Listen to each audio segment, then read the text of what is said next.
The All-American Otaku Show.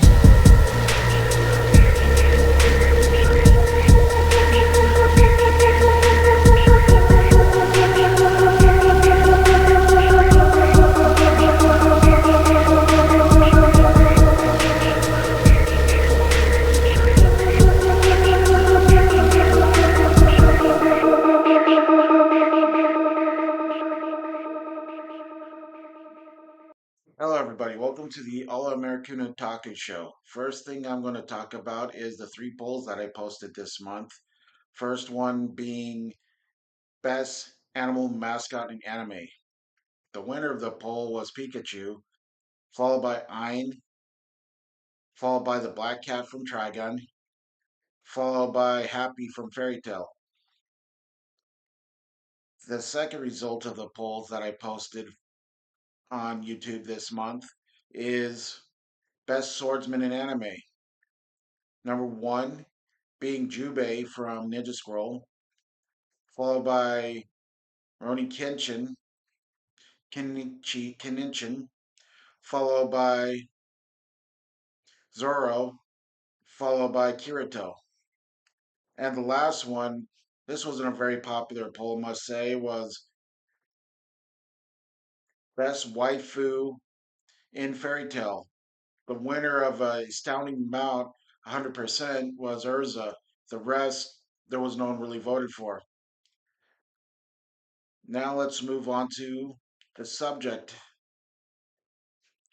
The subject we do today is Shojo.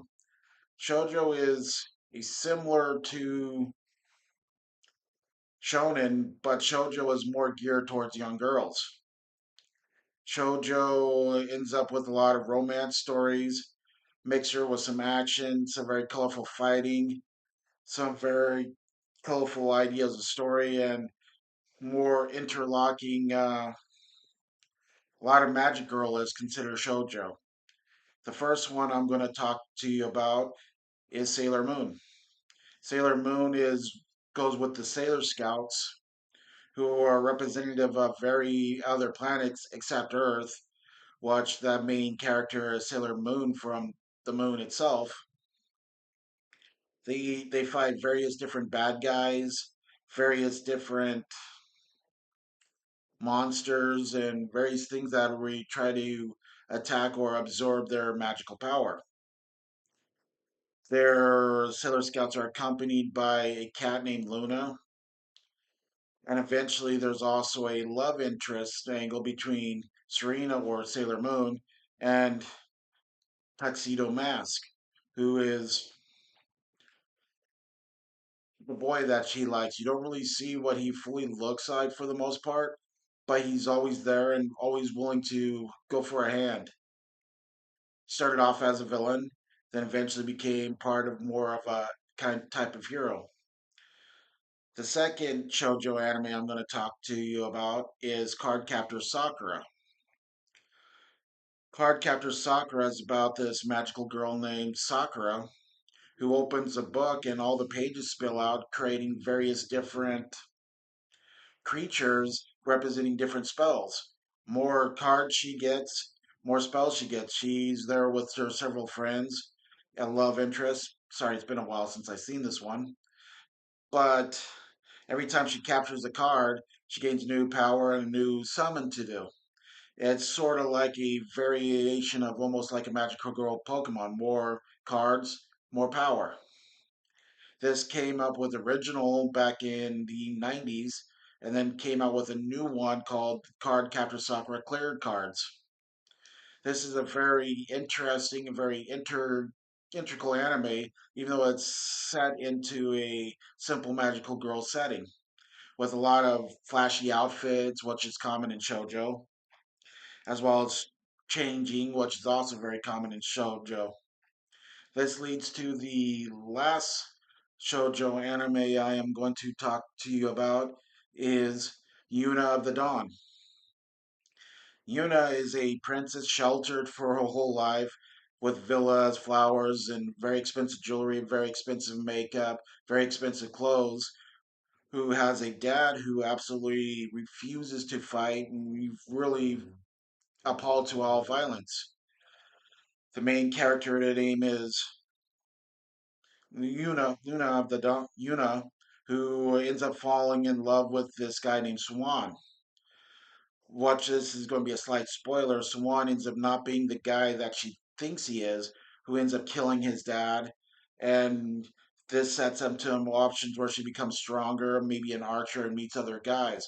She's accompanied by one of the few people of the guards that didn't betray her, and General Hawk, who was jokes with her, and they really get on each other's nerves, but they're the best of friends. Now, here's Mr. Pat on his manga review.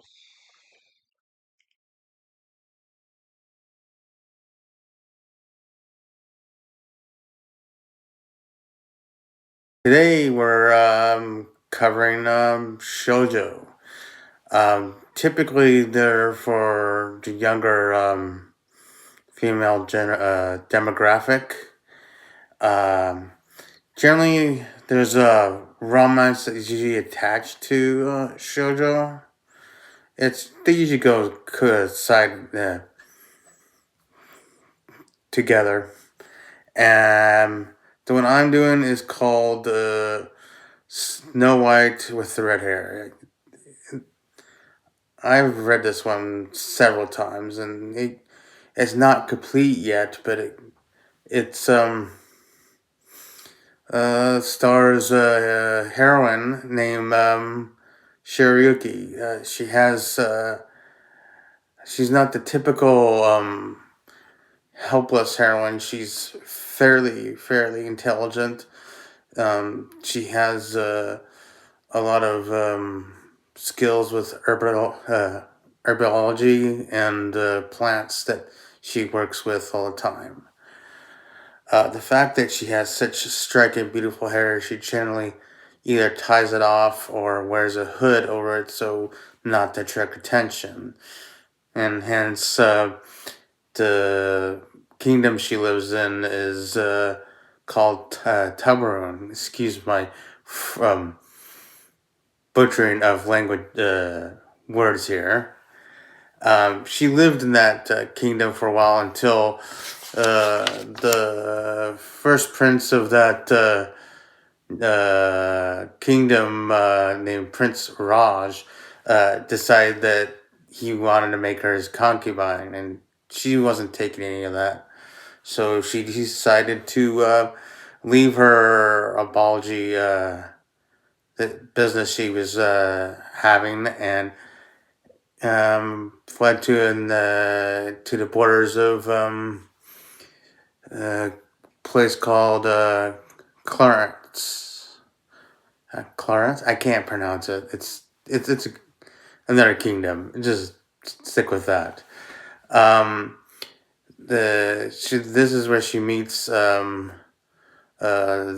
hero of the story, Prince Zen of that kingdom. He generally likes to wander around with his attendants and, you know, not stay in his kingdom stuck there. So he's always wandering around, hopping over walls and stuff to explore. He meets Shariki there, and at one point or another, Raj sends like a gift of these beautiful red apples, and he manages to eat one of them, and part of Snow White, it was poisoned. So Shariki was the one that looked for the right herbal concoction and managed to save him from that poison.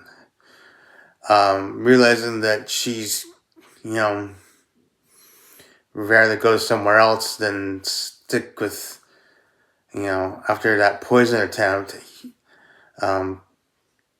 Prince Zen decided to offer a haven in that kingdom.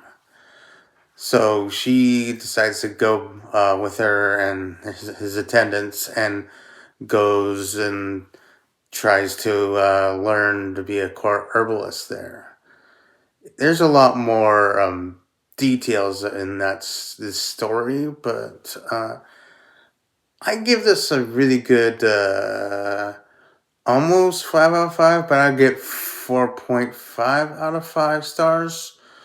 It's a really good one. It's still ongoing. I recommend this if you like a little bit of your heroine being smarter and not the helpless idiot that you usually get. This is Welcome to the show where anime dreams come alive. Let's go! All American otaku feel the vibe, diving deep into the anime tide. From the screen to the page, we're turning every stage. All American otaku where worlds collide.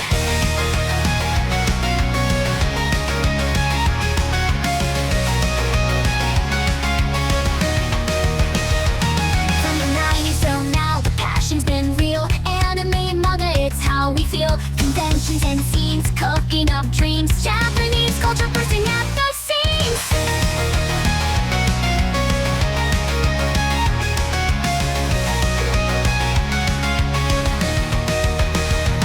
From the 90s till now, the passion's been real. Anime and manga, it's how we feel. Conventions and scenes, cooking up dreams. Japanese culture bursting at the seams.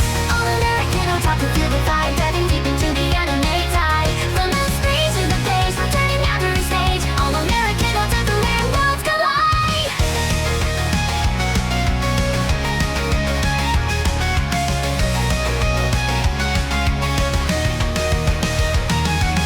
I'm there and Mr. Pat by my side, exploring every genre, let's take that ride. From action to drama, it's all here. Community strong, let's make it clear. Otaku dreams, we're chasing the light, exploring